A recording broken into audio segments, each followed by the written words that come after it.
देखें, कल ही मैं आ रहा था, मेरे इंतहाई काबिल एहतराम वज़ीर ख़ारिजा साहब बिलावल भुट्टो ज़रदारी यहाँ कोई प्रोग्राम से जा रहे थे, तो 3-4 गाड़ियाँ आगे थीं, 3-4 गाड़ियाँ पीछे थीं, यानी कौमी असम्बली के हाल के अंदर।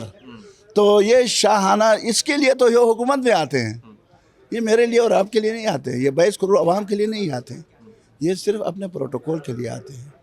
इलाक़े में जी हुजूरी हो, ताबेदारी हो, तमाशा हो, बदमाशी हो, बस ये चीज़ है। इस बजट के नतीजे में महंगाई होगी, बेहयाई बढ़ेगी, डाके होंगे, चोरियां होंगी, लोग खुदकुशियां करेंगे। अपने बच्चों को पहले परचून फ़रोख्त करते थे, अब जो है ना जी थोक के रेट से फ़रोख्त करेंगे।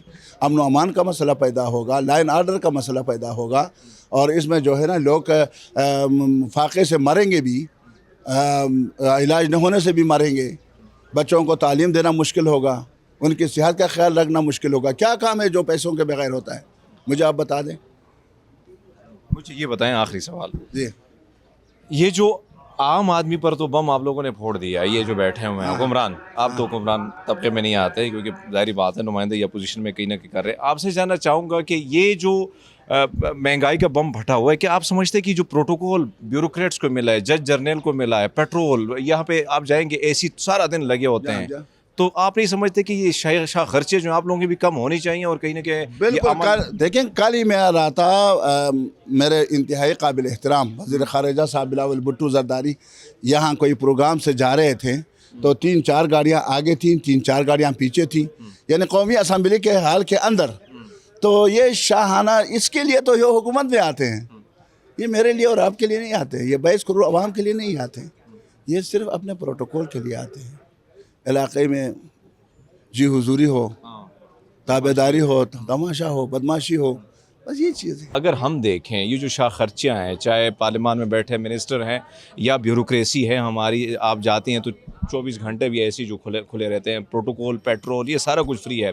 जज जनरल की बात करें तो सबको ये जो प्रोटोकॉल मिला है और ये जो असासे डिक्लेयर करने की जब बात आती है तो कतराना शुरू हो जाते हैं। आप नहीं समझते कि सबके असासे क्लियर होने चाहिए, ये प्रोटोकॉल का रिवाज ही ख़त्म करने चाहिए? आम आदमी का तो भस्म ही निकल गया। बिल्कुल, आपने अगर नोट किया हो तो फ्लोर पे भी मेरी ये आवाज़ रही है, जिस तरह आपने बोला है, बिल्कुल एग्जैक्टली मेरे यही अल्फाज थे कि बजाय ये कि हम 2 घंटे 3 घंटे आवाम को नसीहत करें कि आप अपनी बिजली की बचत करें, क्यों ना हम इस शाखर्चियाँ जो हैं, ये प्रोटोकॉल्स जो हैं, इसको करें। पेट्रोल, क्योंकि हमारा मैक्सिमम अगर आप देखें जो बिल है आपका ज़र मुबादला वो पेट्रोल की सूरत में जाता है, तो क्यों हम इसको कंट्रोल नहीं कर सकते?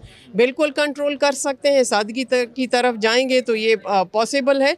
और दूसरी तरफ ये कि अब जो इलेक्ट्रिसिटी जो एनर्जीज़ हैं, इसके मुख्तलिफ ज़राए हैं, रिन्यूएबल एनर्जी है। दूसरी, अगर मैं एक ताइवान की एग्ज़ाम्पल दे दूं कि एक चिप बनाने वाला जो एक ताइवान, एक छोटा मुल्क जो एक चिप बनाता है और अपनी 90% जीडीपी की ग्रोथ उसमें है, हम क्यों नहीं कर सकते? हमारे इतना स्किल्ड वर्कर है, नौजवान है, आईटी सेक्टर को डेवलप करना चाहिए। ये सारी कमज़ोरियां हैं कि जो मैं समझती हूँ कि उसमें रिफॉर्म्स लेके आना चाहिए, अपने रिसोर्सेज को बढ़ाना चाहिए, तो तभी मुमकिन होगा।